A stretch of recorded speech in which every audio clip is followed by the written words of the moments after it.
مش عارف. بص الايد دي،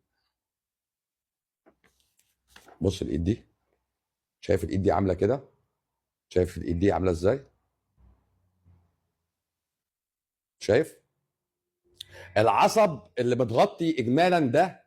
شايف الاجمالا ده اللي هو فيه مخطط وفيه متظلل؟ شايفه ده المتخطط والمتظلل ده توزيعة العصب الاوسط بتاع الدراع بتاع الايد، جاي من هنا، يعدي في نفق الرزغ تحت البطانه الرزغيه، زي البطانه الاخمصيه بتاعت رجلك من تحت. في بطانه هنا رزغيه، البطانه الرزغيه بقى في التانل ده في نفق الايد، يعدي منه العصب الاوسط فيوزع كده. حلو حلو، ركز بقى معايا. ساعات العيان يجي يقول لك دكتور انا ايدي من نص هنا بس صباعي ده كويس، صباعي ده بينمل من ناحيتي، يعني صباعه بينمل من الناحيه دي ومن الناحيه دي مش بينمل. هنا ما بقاش العصب السابق الاوسط كله اللي اتداس عليه، لا، اتداس كده. وغالبا ده اللي حصل مشكله في ان العصب اللي طالع من عند الفقره السابعه العنقيه. ركز معايا. يبقى اما يجي لك العيان يقول لك انا عندي الم او شكشكه او تنميل في بقعه معينه في جسمه، اعرف اقول العصب ده فيه مشكله. يعني يا اما العصب ده متداس عليه من عند رقبته، يا اما متداس عليه من عند الرزغ، يا اما متداس عليه من عند الكوع. ما هو ده مسارات العصب من عند رقبتي لحد ايدي، ده العصب الاوسط. لو انت قلت له هو الاوسط ماسك كل دول، بس لو قلت له الحته دي عادي بس دي بتنمل، هيقول لك اه ده سي 7. غالبا هتلاقي عندك ديسك فين؟ في سي 7. يبقى الاعصاب، خلي بالك، كل عصب عباره عن استك كبير كده شايل جواه مجموعه من الاعصاب حسب ما هي خارجه منين. سي 1 2 3 4 لحد 7 8 دول عنقيه. تي من عند تي 1 لحد تي 12 دول صدريه، دول اللي بيغذوا منطقه الصدر. فاهم؟ عشان كده الاعصاب بتاعت الصدر دي لو التهبت تجيب لك الام ذبحه يعني. وانت لا عندك ذبحه ولا عندك بتنجان، انت عندك الام في الصدر. والدليل بتاعك ايه؟ الالم الالتهابي افكه بحقنه كورتيزون ايا كان،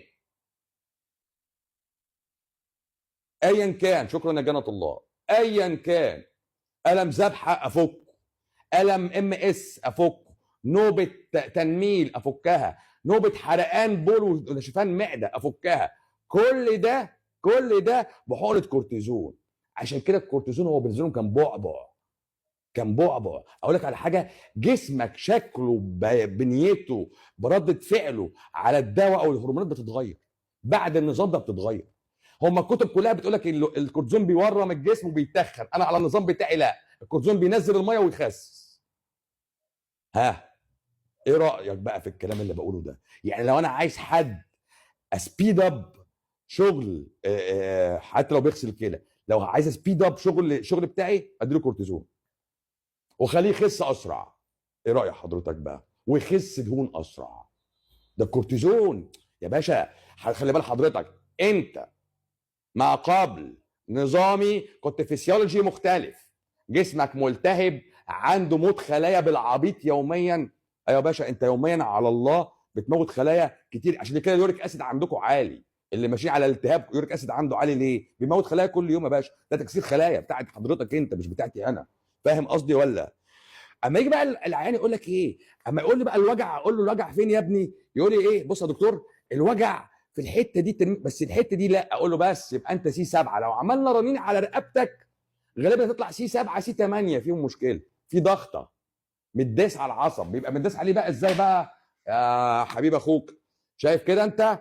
ده عمود فقري بس من عند منطقه قطنيه. لو انا دوست على العصب، هو شايف الاحمر ده العصب بقى اللي انا ده. لو الاحمر ده طلع داس عليه من هنا، ده ملموم بعد كده في ليفه عصبيه كبيره اسمها عرق النسا. بس لو دست على 4 5 صباع رجليك، صباع رجليك هو بس اللي يوجعك. صباع رجليك الكبير هو بس اللي يوجعك. فاهم ولا مش فاهم؟ يبقى العصب لو اتداس عليه هنا يسمع في صباع رجليك بس يبقى معنى كده ان في فرق بين الم ميكانيكال، انا دوست على العصب او عملت له استثاره، ولا ده الم التهابي عمومي. خلي بالك، لو انا دلوقتي جسمي حصل فيه نوبه التهاب فيها هرمون الهستامين طلع وفيها اخواته زي النواقل زي البراديكاينين والليوكوتراينز كل مستقبلات الالم في جسمك بتثار مره واحده، ومن ضمنها الاعصاب الطرفيه. عشان كده احساسك بالالم في نوبه الالتهاب اعلى من الطبيعي. اضيعها لك بحقنه الكورتيزون، بس هيفضل عندك الالم الميكانيكال اللي هيبقى مسمع في حته صغيره. دكتور، انا الحته دي في الفخذ منمله الا 4 على طول. دغري، قصدي ال واحد، دغري دغري يا باشا، خلاص خلصت، ما توجعش دماغي. لو رحت عملت رنين هتلاقي ال واحد فيها مشكله. صباع رجلك ال 4، بطانه رجلك من جنب ال 5.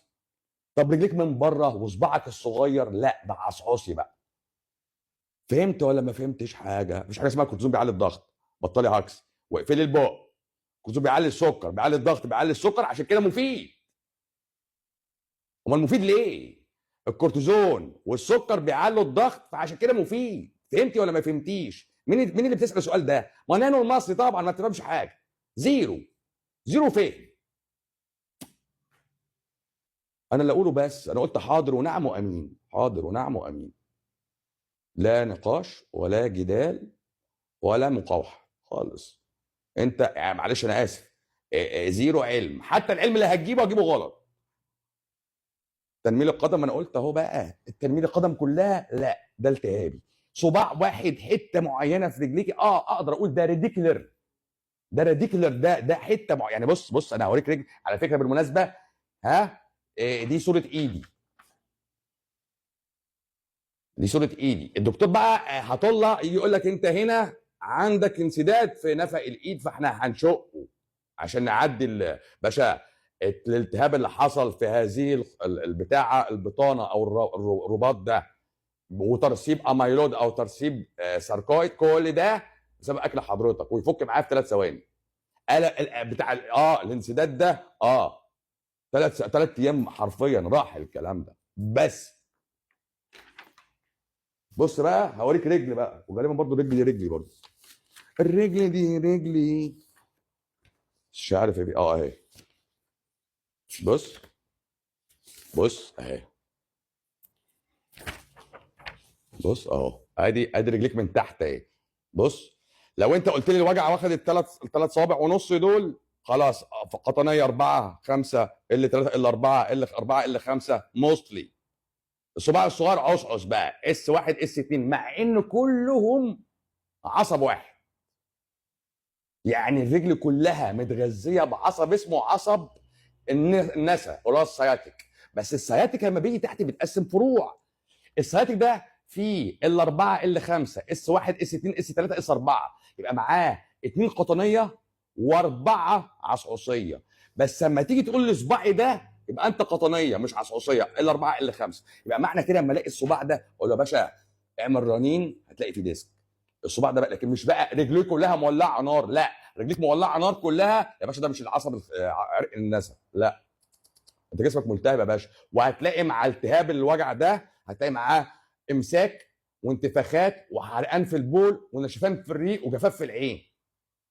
يعني مع الحرق اللي بيجي له في رجليه ده، مع الاعراض دي ايكوال التهاب، افكه بحقنه كورتيزون.